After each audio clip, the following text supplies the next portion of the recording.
I said they're a dreadful 18 months on and off the pitch for Wales. Let's talk on the pitch in particular with a view to this game.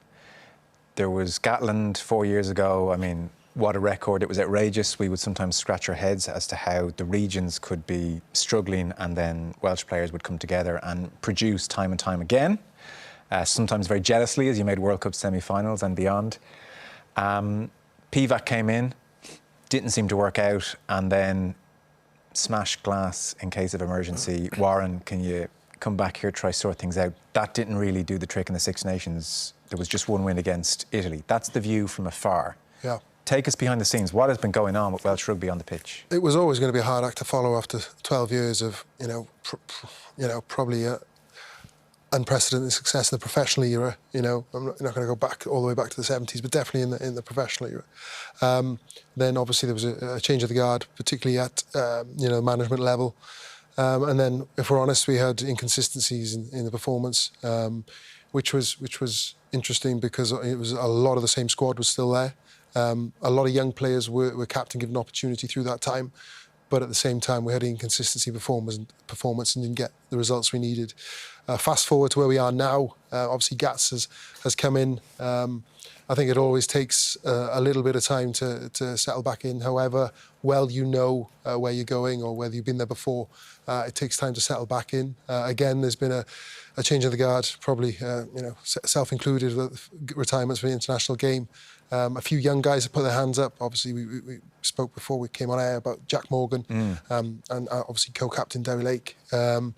Some guys have taken that opportunity, and there was a refreshing feel and look to the side. And obviously, this first test is Fiji. I've got memories from 2007, which wasn't fond memories of playing Fiji, but we faced them a couple of times since in World Cups and been on the right side of the score. This is probably one of the best Fijian sides we've seen for a long, long time. I think it's probably not well known that for a long, long time a lot of the Fijian players have been based in France. I think now you see the development, the structure. I think in their game, I think the influence of a lot of players from the Drua and how structured and how they can play, but still with the flair of the traditional Fijian rugby is makes them more potent than ever. Did you think the Pivac tenure had to be ended? It was just not working. And second question, did you think Gatland was the right appointment? I think it was interesting to see whether, when or if, because it would have been, it was a difficult decision to make, to take for the results that we'd had, probably in the inconsistencies to a World Cup. So I think everybody was asking those questions. Gats coming back in, I don't think it's the emergency button. I think he was considering other offers, apparently. The WRU said they were looking at other options as well, but I think in a World Cup year, you probably need someone who knows the culture, a lot of the players, and how they want to, or the vision they want to bring in. Yes, hit the ground running, I suppose. Borthwick, obviously, with England, it's hard when you're arriving fresh on a scene to get to grips with it. I was curious as well for your sense of, there's Gatland, and I could be wrong here, so by all means shoot it down. My sense of Gatland wasn't that he's a technical coach on the field. You stand 3 inches to the left and you face that way.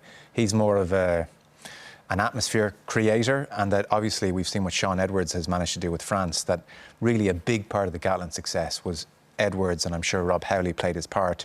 What's your sense of Gatland, the coach, without his generals? I think it's funny. I think he's become a granddad, so he's mellowed a little bit that way. But yes, I think that Wasps connection with Sean Edwards and Howley when they came in was revolutionary with what we before, what we'd had before, and how we achieved. Not having his lieutenants, if you like, probably puts a bit more not pressure, but a bit more responsibility on Gats himself. He's got John Humphreys there, Jonathan Thomas and Mike Forshaw doing the defence.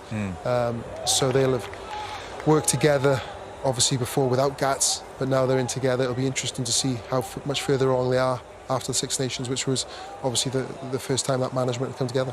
Yeah.